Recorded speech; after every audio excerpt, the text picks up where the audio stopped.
الحمد لله الحمد لله على نعمة الإيمان والإسلام. الحمد لله الذي على صحة البدن والعافية. الحمد لله الذي بنعمته تتم الصالحات. الحمد لله الذي هدانا لهذا وما كنا لنهتدي لولا أن هدانا الله. أشهد أن لا إله إلا الله وحده لا شريك له، وأشهد أن محمدا عبده ورسوله لا نبي بعده.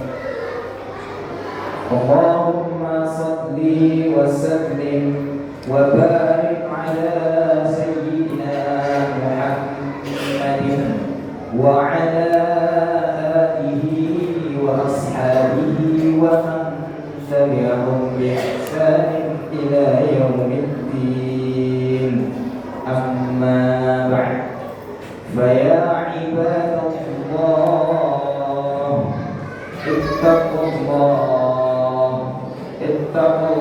حق التقوى واعتنوا بالسر والنجوى. وقال تعالى: أعوذ بالله من الشيطان الرجيم. يا أيها الذين آمنوا اتقوا الله حق تقاته ولا تموتن إلا وأنتم مسلمون. وقال النبي صلى الله عليه وسلم: من أحيا سنتي فقد أحبني، ومن أحبني كان معي في الجنة، أو كما قال رسول الله صلى الله عليه وسلم. معاشر المسلمين wa jum'atal mu'minin rahimakumullah. Segala puji hanya milik Allah Jalla Jalaluh yang telah memberikan kita berbagai macam nikmat, baik nikmat iman, nikmat Islam, serta nikmat yang tak kalah penting, yaitu nikmat sehat wal afiat, sehingga kita masih diizinkan oleh Allah Subhanahu wa Ta'ala melaksanakan ibadah salat Jumat. Ini adalah satu hal yang wajib kita syukuri. Dengan cara apa? Dengan cara kita meningkatkan keimanan dan ketakwaan kita kepada Allah dengan sebenar-benarnya takwa. Hadirin sedang jamaah Jumat rahimakumullah. Di dalam kehidupan ini setiap manusia pasti pernah mengalami masalah yang berat dan merasa sangat membebaninya. Masalah adalah bagian daripada sunnah Allah di dalam kehidupan. Allah sengaja menguji manusia untuk melihat siapa yang mampu berjalan, siapa yang mampu bertahan dan lulus di dalam ujian tersebut. Lulus di sini bermakna bahwa manusia tetap berada di jalan yang benar, akan tetap taat dan menjalani syariat Islam dengan baik, tetap konsisten untuk meneliti jalan yang akan melakukannya ke surga. Sebesar apapun ujian yang diterimanya, itulah yang bisa kita pahami dari beberapa firman Allah Subhanahu wa Ta'ala di dalam Al-Quran. Di antaranya Allah Subhanahu wa Ta'ala berfirman di dalam surah Al-Mulk: A'udzu billahi minasyaitonir rajim. Alladzi khalaqal mauta wal hayata liyabluwakum ayyukum ahsanu amala. Yang maknanya dialah yang menjadikan kehidupan dan kematian supaya dia menguji kamu, siapa di antara kamu yang paling baik amalnya. Quran surah Al-Mulk ayat 2. Allah Subhanahu wa Ta'ala juga berfirman: "Wa lanabluwannakum bi syai'in minal khawfi wal ju'i wa naqsin minal amwali wal was samawat wa basyyiris sabirin alladzina idza asabatuhum musibah qalu inna lillahi wa inna ilaihi raji'un. Yang maknanya dan sungguh kami akan berikan cobaan kepadamu berupa dengan sedikit ketakutan, kelaparan, kekurangan harta dan jiwa dan buah-buahan, dan berikanlah kabar gembira bagi orang-orang yang sabar, yaitu orang-orang yang apabila ditimpa musibah mereka mengucapkan inna lillahi wa inna ilaihi raji'un. Sesungguhnya kami adalah milik Allah dan kepadanya kami akan dikembalikan. Quran surah Al-Baqarah ayat 155 sampai 156. Hadirin sidang Jumat rahimakumullah, Islam mengajarkan bahwa masalah ada untuk diselesaikan agar bisa meneruskan hidup. Kita harus menyelesaikan masalah-masalah yang kita hadapi, karena masalah memang daripada bagian dari kehidupan kita, bukan justru tenggelam larut dalam keadaan masalah dan enggan bangkit untuk mencari solusi yang mungkin untuk dilakukan, apalagi sampai berputus asa dan hilang harapan. Sayangnya inilah justru yang banyak terjadi di kalangan kita. Banyak yang akhirnya memilih lari dari masalah dan melakukan hal-hal yang negatif sebagai pelampiasannya. Hadirin sidang Jumat rahimahullah, mungkin di antara masalah-masalah yang paling sering kita alami, yang sangat terasa memberatkan, adalah masalah keuangan.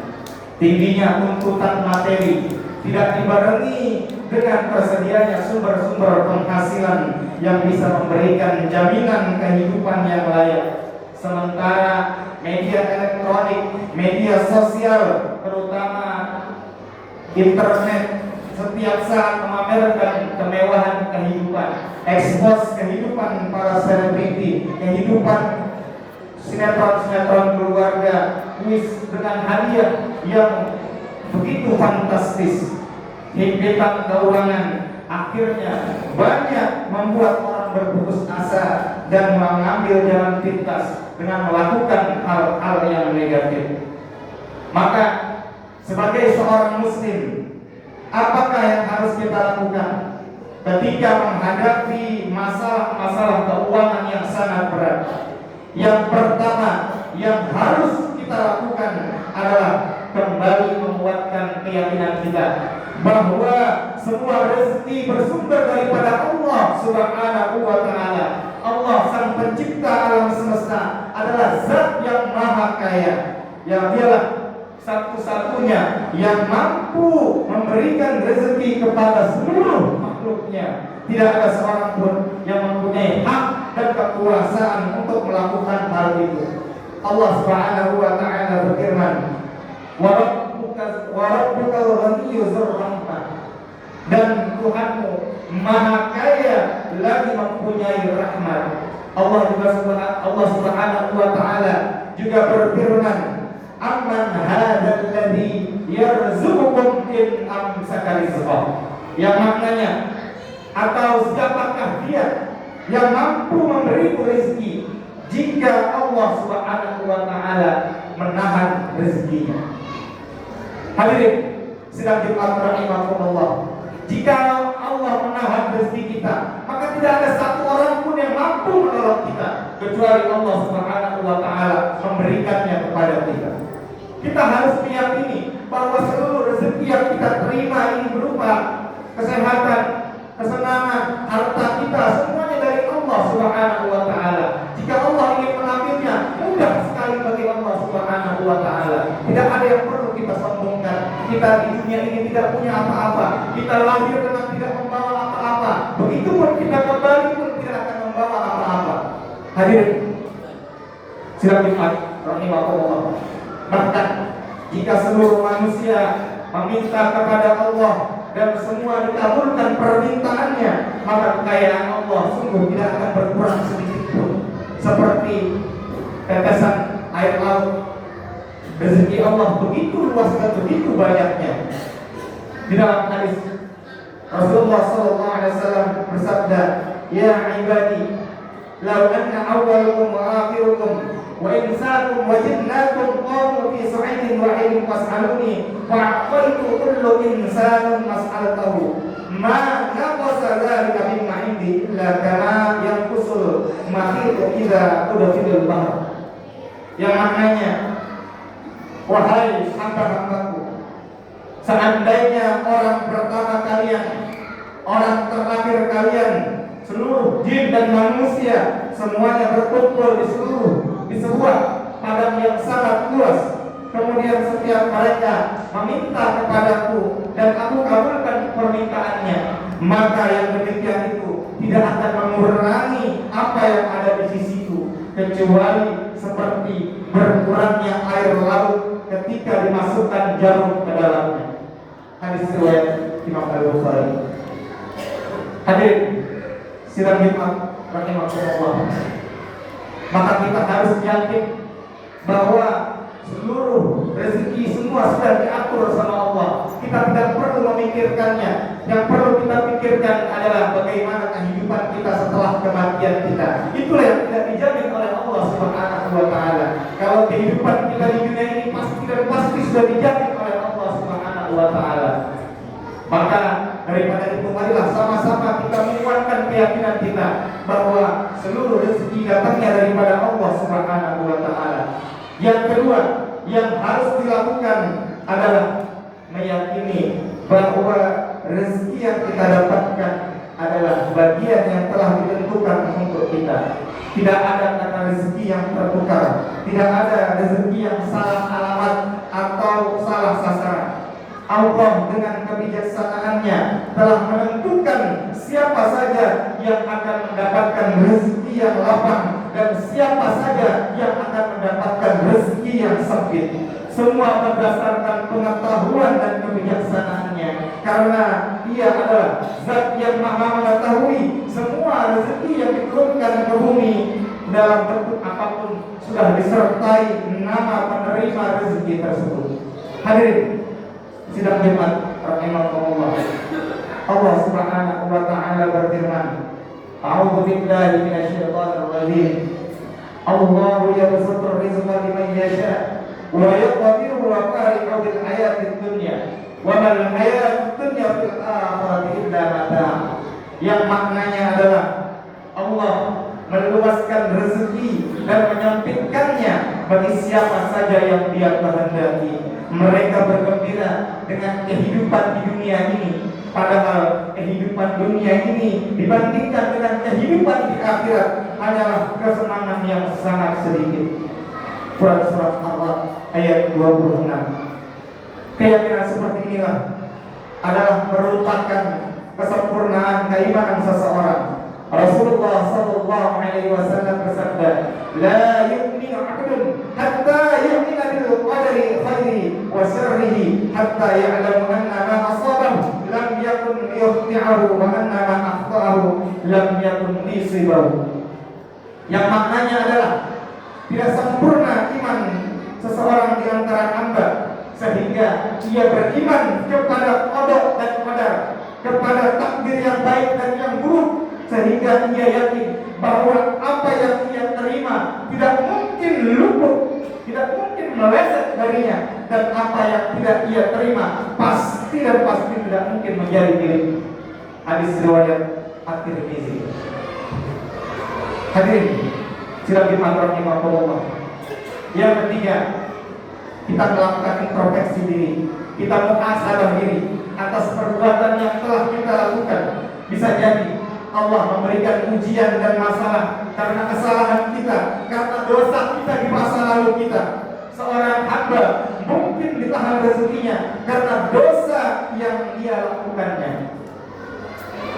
Begitulah sabda Nabi sallallahu alaihi wasallam di dalam hadis riwayat Imam Ibnu Majah, bagi seorang mukmin ujian menjadi sarana untuk kembali kepada Allah Subhanahu wa taala, untuk mengoreksi kesalahan dan dosa yang sudah dilakukan.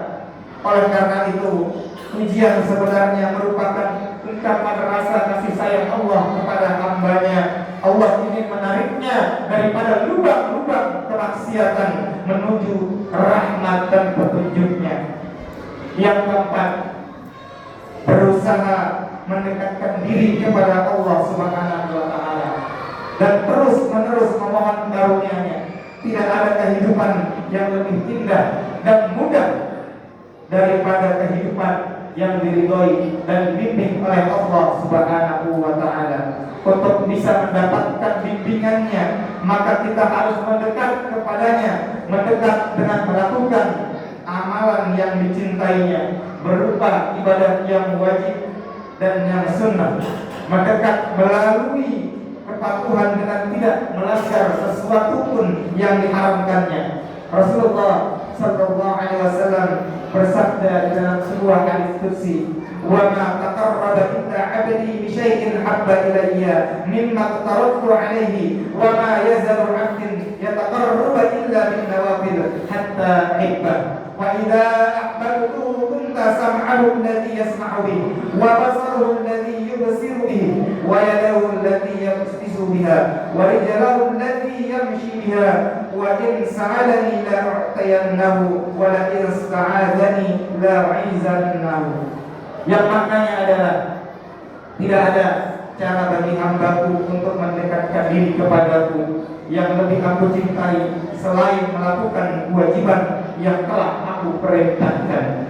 Dan jika ia terus-menerus melakukan ibadat-ibadat yang sunnah, maka aku akan mencintainya. Jika aku mencintainya, maka aku akan menjadi pendengaran yang ia jadikan untuk mendengar, menjadi mata yang ia gunakan untuk memandang, menjadi tangan untuk memukul yang ia gunakan untuk memukul, dan menjadi kaki untuk berjalan. Kalau ia meminta kepadaku, pasti dan pasti akan aku kabulkan. Dan bila ia meminta perlindungan kepadaku, pasti akan aku lindungi. Hadis riwayat Imam Al-Bukhari dan Muslim. Hadirin sidang Jumat rahimahullah.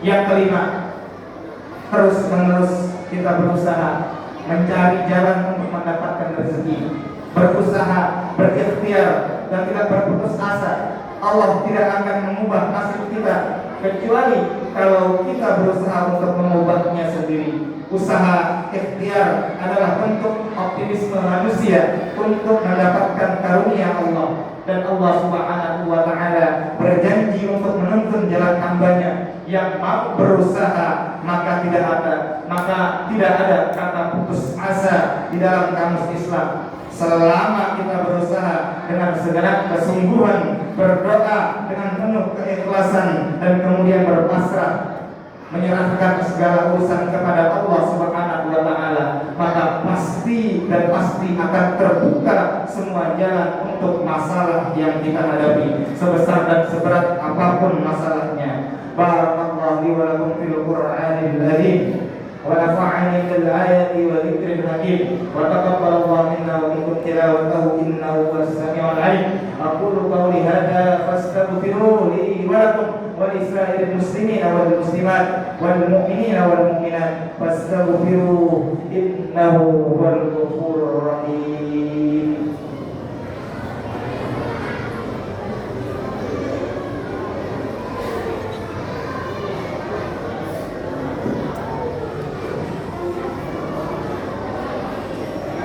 Alhamdulillah, nahmaduhu wa nasta'inuhu wa nastaghfiruh wa nu'minu bihi wa natawakkalu 'alaihi wa na'udzu billahi min shururi anfusina wa min sayyiati a'malina. May yahdihillahu fala mudilla lahu wa may yudlilhu fala hadiya lahu. Asyhadu an la ilaha illallah wahdahu la syarika lahu wa asyhadu anna Muhammadan 'abduhu wa rasuluhu la nabiyya ba'dahu.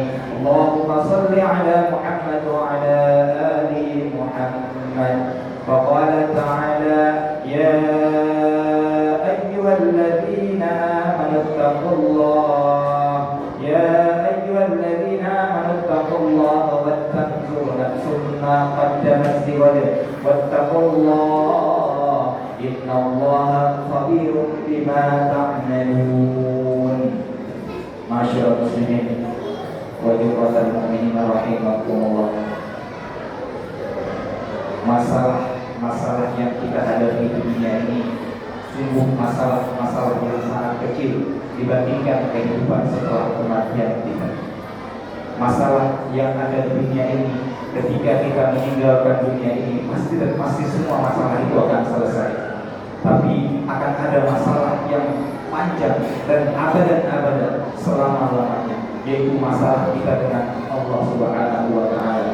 Bagaimana mempertanggungjawabkan kehidupan kita di akhirat kepada Allah. Ketika kita masuk dalam pintu alam kubur, maka kita akan menyaksikan apa yang telah disampaikan oleh Nabi kita Nabi Muhammad sallallahu alaihi wasallam, bahwa seluruh amal perbuatan kita akan dimintai pertanggungjawaban di hadapan Allah Subhanahu wa Ta'ala.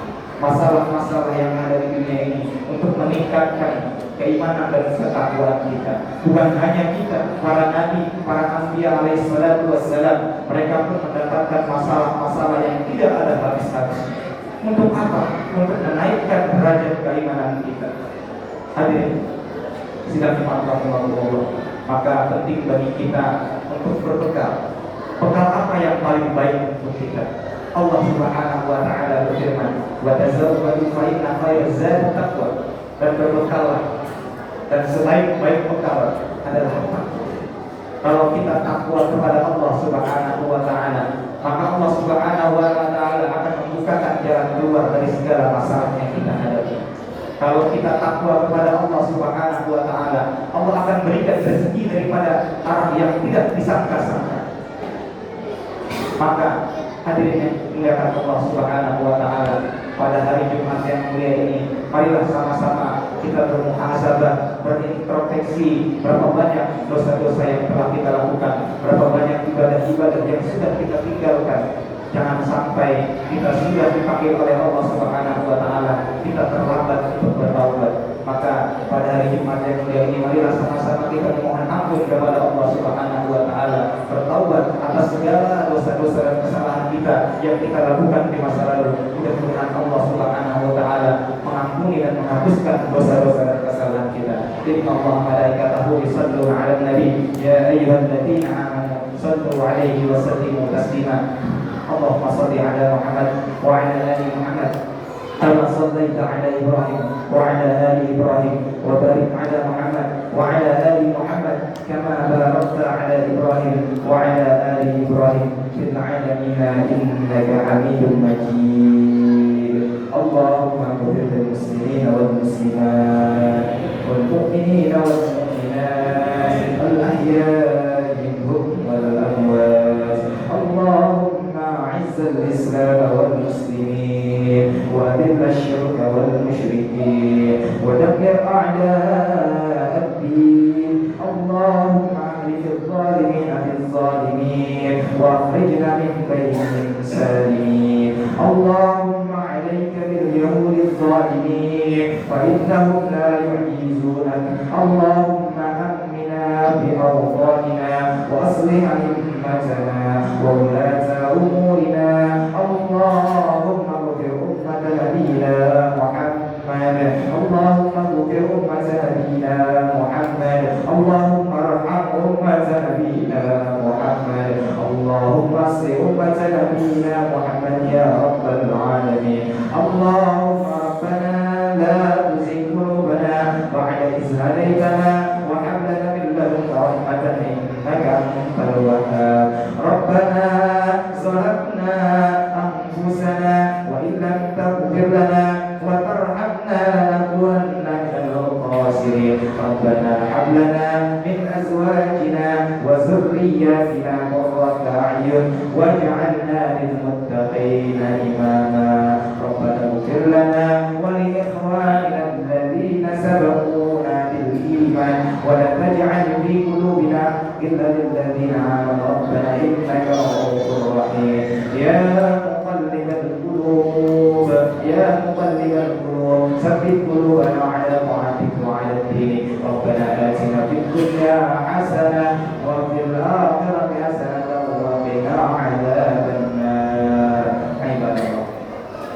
innallaha ya'muru bil adli wal ihsan wa ita'i dzil qurba wa yanha 'anil fahsya'i wal munkari wal baghi ya'idukum la'allakum tadhakkarun. Fadhkurullaha al-'azim